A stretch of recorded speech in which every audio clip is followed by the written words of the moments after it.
Hello, my name is Pat Tracy, and I'm going to be giving a presentation on socialization in sport and socioeconomical influence. Um, so, a quick introduction. Socialization basically is the process of learning and social development through where we interact with one another and also become familiar with the world around us socially.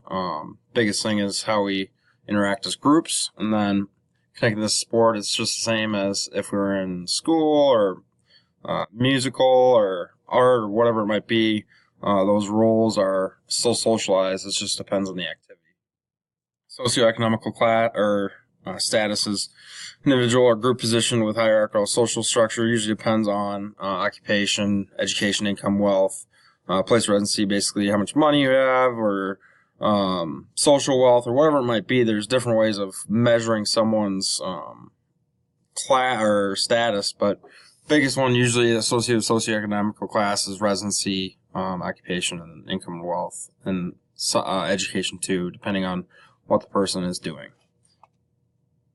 Real quick, the argument or debate here is between a man. The argument for today's debate presentation, a man and I will be presenting on the effect of, or lack thereof, socioeconomic status and how it has their impact on socialization of individuals through sport. It's worth noting, just because how different sports are structured or how different people have opportunities versus others can influence how they're socialized. My position is that socioeconomic status does not affect socialization in individuals through sport. Basically, in other words, it's not expressed or it is not specifically influencing someone's socialization process in the sport. My major points of argument are going to be some sports bring a variety of individuals from different socioeconomic backgrounds to be socialized together, such as like football, or you think of basketball, baseball, those kind of sports that bring in people from different backgrounds, high school traveling teams, or informal recreational play.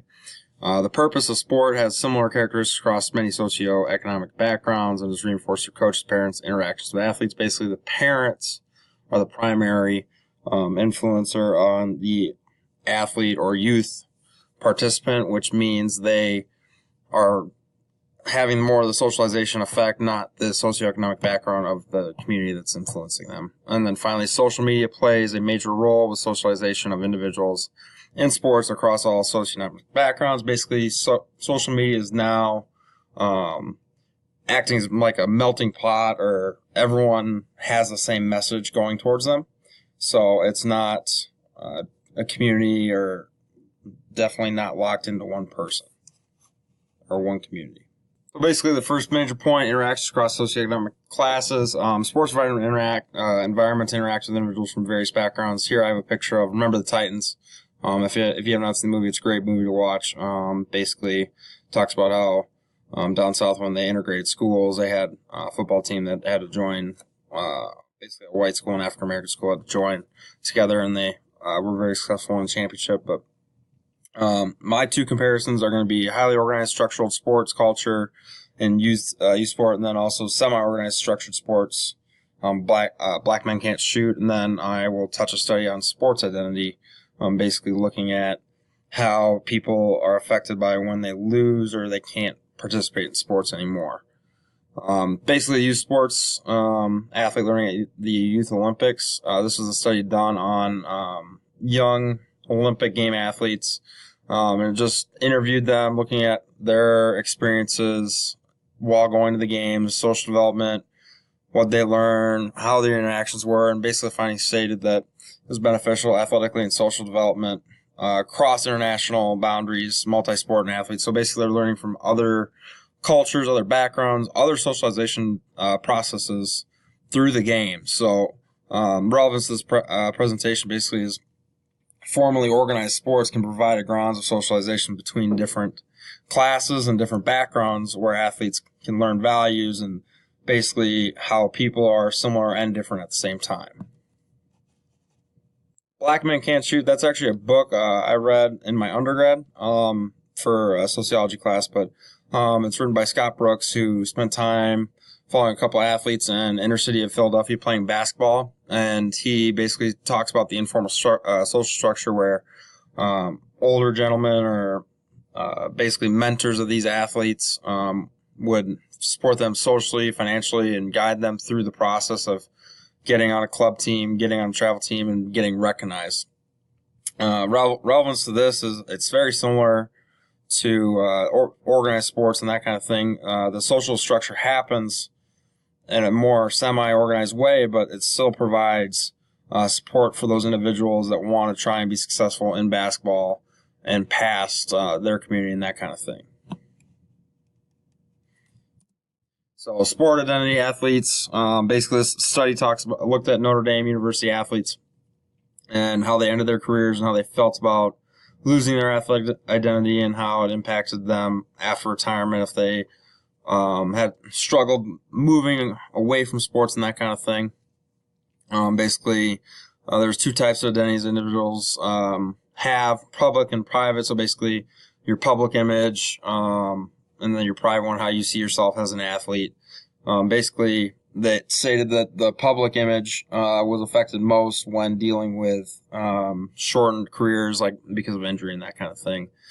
This is relevant, though, through socialization. It's good to note that how we view ourselves in the interactions with others can influence how we basically portray ourselves or how we're trying to fit in the social process. So the socialization of that influences how we view our identity in the group. So Notre Dame is a private institution which, if we make the assumption that it's predominantly high socioeconomic class due to costs, it can be made. Same thing, the athletic identity has a strong influence, just as Black Men Can't Shoot. The book discusses how a lot of old dogs and the mentors struggle with not playing basketball or how they miss their opportunity.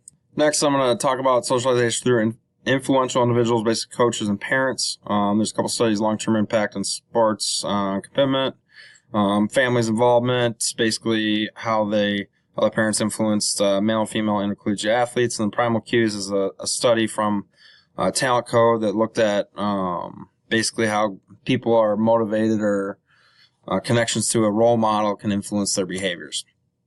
A longitudinal study of youth sports and participation and adherence to sports in adulthood basically looked at 13 to 35-year-olds and how their long-term socialization process was in sport and how it affected their commitment. The article basically argues that the competitive and recreational youth involvement can have an influence on long-term socialization patterns later in life, which can lead to different involvement of sport.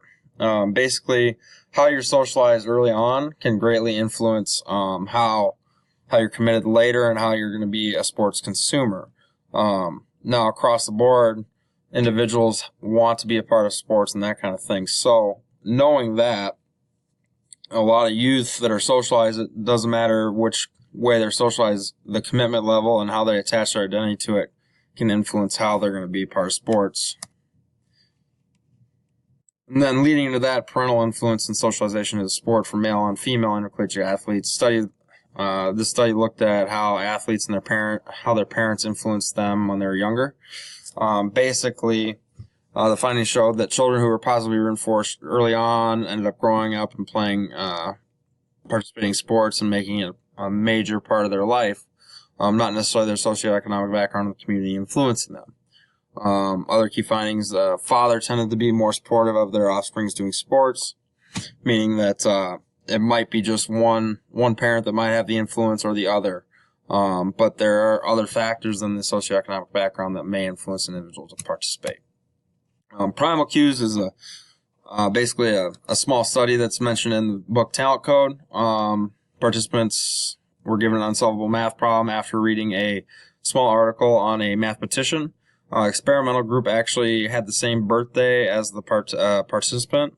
And actually those people that were in an experimental group spent more time on the unsolvable math problem, meaning the connection between the individual and role model has a profound effect on someone's commitment to the task, such as a role model or a parent or an elite athlete.